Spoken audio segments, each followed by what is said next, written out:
All right, well, it is November and is National Diabetes Awareness Month, and chances are you know someone with this condition. 30 million Americans have type 2 diabetes and 85 million have pre-diabetes. Heather Pierce from Blunt Memorial Hospital has some tips to help manage this condition. Good morning, Heather. How are you? I'm great.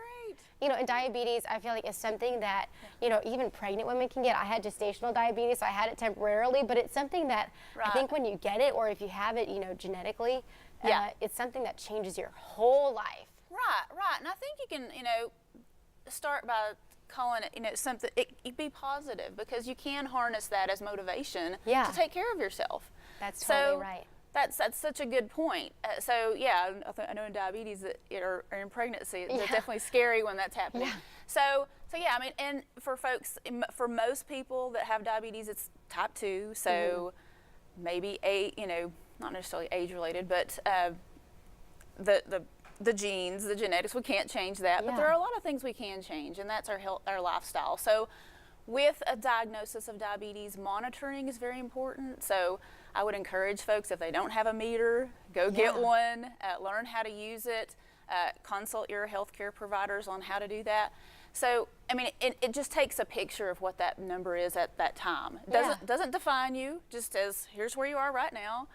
Here, and this is where you probably need to do something about it. So there's a different range for folks, like you know, as far as what you're looking for at a fasting state, like first thing in the morning or post a meal. So talk to your doctor about what those number ranges are and find out, so you can know if you're on track or not. It's the one thing you can do, simple thing to know if you're on track or not. And see how different food affects you. I kind of used it as a science experiment. I was like, oh man, maybe I can have this, but I can't have that. And so it's kind of neat to see. It is. I mean, I think that's cool to do, just to see, you know, well, if you did have this, what happens? I still sometimes check my blood because I'm just like, oh, I wonder how that impacted me. Right. So keeping a food journal is a really good idea, definitely at first, and just any time when you're getting off track, because life happens, we get off track a lot. So, you know, just to learn, and seasons change, our food changes. So carbohydrates are the food that do break down into glucose or sugar in our bloodstream. So it has a big impact. That doesn't mean you have to completely eliminate them, but talking to a registered dietitian is a good thing to do to kind of get that balance. And to kind of spread it out too. Absolutely. You know, don't have all those 3 cookies at one time. Right. Try and spread them out a little bit. Absolutely. Okay, so another thing is to take your medications, right? Yes, that seems to be one of the biggest barriers. Yeah. There are tons of medications. Since 2005, there's been just tons developed. But our A1Cs, or the average blood sugar, is not going down nationwide. So that seems to be the biggest barrier, is just getting access to them, taking them. There's a lot of folks that don't even just take their prescription to the pharmacy to get it filled. Seriously. So, and the pharmacist is a great resource. Can tell you how the medications work, when to take it. So, I mean, I think that is just something, another ally in this, you know, team of diabetes management.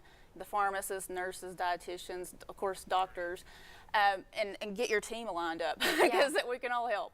And just kind of aim for that healthy weight, right? Absolutely. Healthy weight, you know, type 2 diabetes tends to be a little bit overweight, but not always. But it just losing 5% weight can help shrink the cells just enough so glucose gets into the cells better and it's utilized as energy, whereas not in your bloodstream and causing damage. And so 'tis the season for it, because we're upcoming on what is going to be a difficult season for a lot of people struggling with that. All right, and stay positive. That was the best thing I think you said. Yes, absolutely. All right, thank you so much, Heather. All right, well, you are watching Fox 43 News this morning. When we come back, as the Tennessee Theater celebrated its 100th birthday, Knoxville Weekend takes us inside a hidden gem inside the theater as Downtown Vibes Week continues.